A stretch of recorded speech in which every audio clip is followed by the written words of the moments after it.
Amigo del radio, cuando yo era solo un mocetón, Daniel Santos popularizaba de voz en cuello su borracho no vale, no señor, borracho no vale, no puede ser, y nos hacía reír con el resto de la lírica que describía a un ratón ahogándose dentro de un barril de vino y viendo al gato vecino le dijo de vacilón: ay, compay gato, compadézcase usted y sáqueme de esto, mire que si muero borracho entonces nunca me comerá. El borracho no valía entonces, y tengo mis serias dudas de que ahora valga algo tampoco. Por cierto, ponemos en tela de duda el grado de cordura mismo que estuviera apoderado de Daniel Santos cuando afirmaba la invalidez del borracho.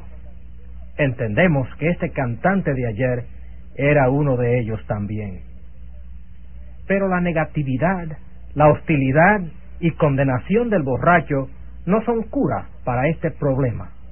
Al contrario, esa actitud negativa cierra la puerta de la única esperanza y empuja al preso del vicio a profundidades más desesperadas y degradantes. Muchos borrachos dan al traste en la cárcel, pero aún la cárcel no debe ser la única alternativa que nosotros como sociedad podamos ofrecer. Deben haber alternativas mejores, alternativas más creativas. Deberán haber programas de restauración basados en experimentos científicos y deberán haber personas con compasión cristiana dispuestos a implementar estos programas. En el continente latinoamericano, el consumo de bebidas alcohólicas y de líquidos embriagantes ha alcanzado proporciones gigantes. El alcoholismo es un problema de raíces muy hondas en nuestros pueblos.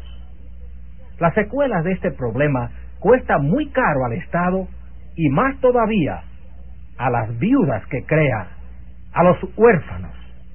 El hambre, los crímenes, la enfermedad, la pobreza, la violencia y todo lo demás que promueve.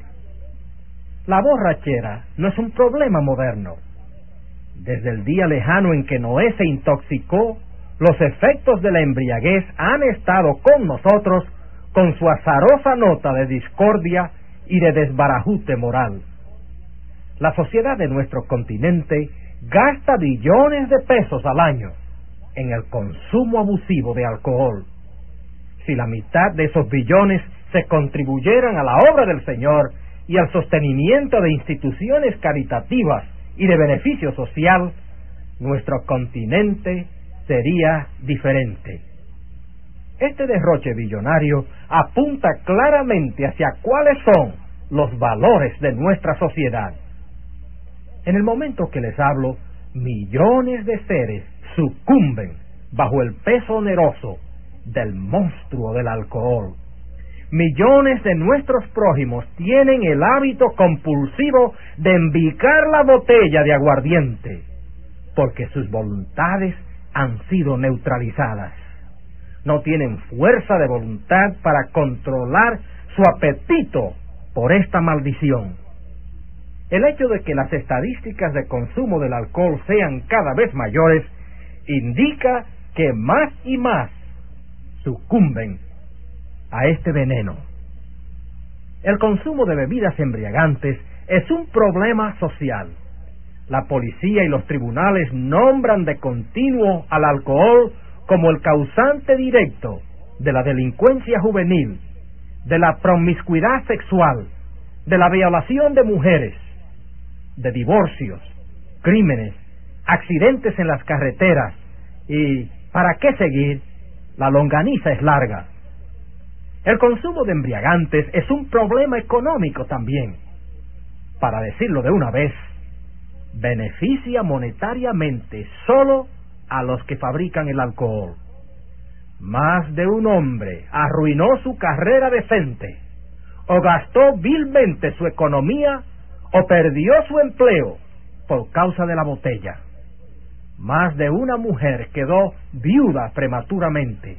Más de un niño ha llorado de hambre, porque el peso que debería invertirse en su comida se malgastó en la cantina.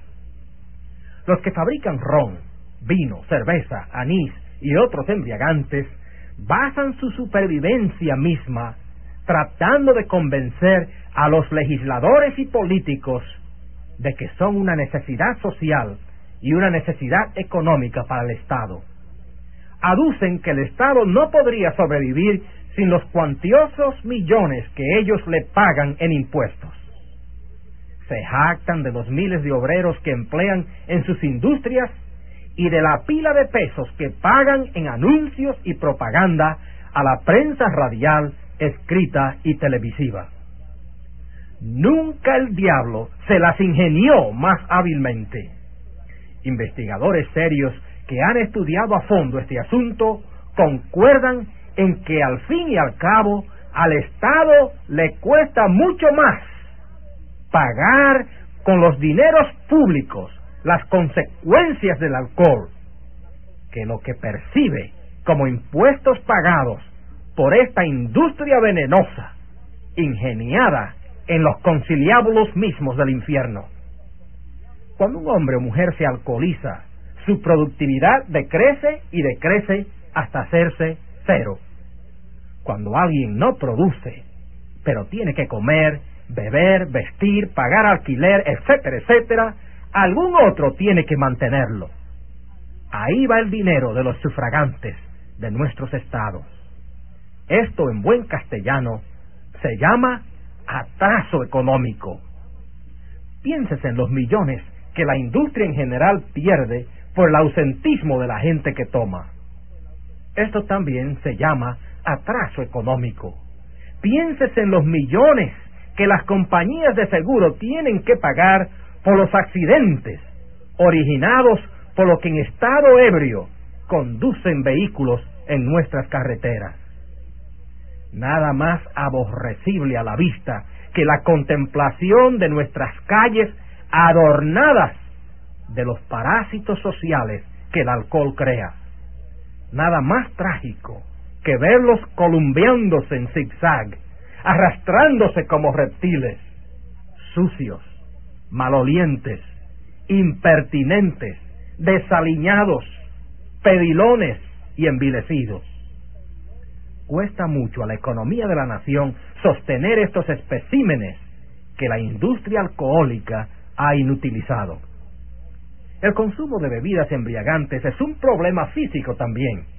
Los bebedores alegan que toman para olvidarse de sus problemas, nunca los olvidan, o que toman para relajarse de sus tensiones, nunca se relajan, o para sentirse, como dicen ellos, como un cañón, no se llegan a sentir ni como una pistola. En un panfleto titulado El alcohol en el cuerpo humano, el doctor Krantz, profesor universitario de farmacología, dice: el alcohol se distribuye en concentraciones casi iguales por todas partes del cuerpo. En el sistema nervioso central afecta profundamente las zonas que tienen que ver con las inhibiciones, con la memoria y con las sensaciones en el ser humano. Los centros inhibitorios del cerebro se depresionan. Los patrones de conducta humana civilizada que se han establecido en estos centros se liberan hacia un juego más libre de los instintos fundamentales como son la ira, el miedo, la ambición y el impulso sexual. Cuando estas fuerzas se manifiestan sin inhibición, el individuo aparenta estar estimulado. De ahí que se haya concebido la equivocada noción de que el alcohol es un estimulante, cuando en realidad no es un estimulante, sino un depresor. El físico del hombre, creado por Dios y para Dios, se afecta adversamente por el alcohol. Pero el consumo de bebidas embriagantes es un problema moral también. La moralidad del Nuevo Testamento consiste en vivir en consonancia con la convicción de que Jesucristo es Rey y Señor del hombre. Cuando el alcohol domina al hombre, lo ata y lo hace su esclavo, suplanta en él el señorío de Cristo. Por consiguiente, es moralmente incorrecto y espiritualmente abusivo hacerse un súbdito del aguardiente. Jesucristo fue el ejemplo de la virtud en contraste con el vicio y la degeneración que la adicción al alcohol promueve. Su allegado apóstol San Pablo exhortó claramente a no embriagarse de vino en lo cual hay disolución, sino a ser llenos del Espíritu Santo. Salomón dice en su libro de Proverbios que el vino es escarnecedor y la cerveza alborotadora, y que el que errare por ellos no será sabio. Para poner esto en las palabras de Nácar Colunga, el vino es petulante y los licores alborotadores. La Nueva Biblia Española traduce este verso así: el vino excita, el licor enajena, y quien se tambalea no será juicioso. Cualquiera que tenga 2 dedos de sensatez en la cabeza o 1 milímetro de conciencia moral desaprueba el abuso del alcohol. Solo el alcoholizado lo ve maravilloso. Entendemos muy bien por qué. La botella lo ha arruinado físicamente, le ha degradado social y económicamente, y también lo ha embotado espiritualmente. Pero he aquí que el alcoholizado es un prójimo por el cual Cristo murió. Tiene una alma inmortal por la que el Hijo de Dios se preocupó hasta el punto de dar su preciosa vida por ella. La función de Jesucristo es salvar del pecado y de proclamar libertad a los cautivos de cualquier yugo. Los cristianos no podemos menos que amar también a estos desdichados prójimos y de hacer esfuerzos por ayudarles. El problema del alcoholizado no es insoluble. Tiene solución, pues muchos la han encontrado. Gracias a Dios por ello.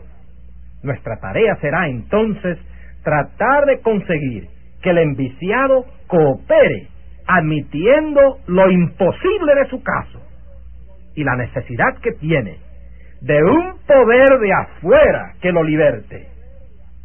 Es ahí donde entra nuestra más gloriosa oportunidad, la oportunidad de ofrecerles la libertad de que habló y por la que murió Jesucristo en la cruz del Calvario, de ofrecerles el Evangelio glorioso, que es potencia de Dios para salud de todo aquel que cree.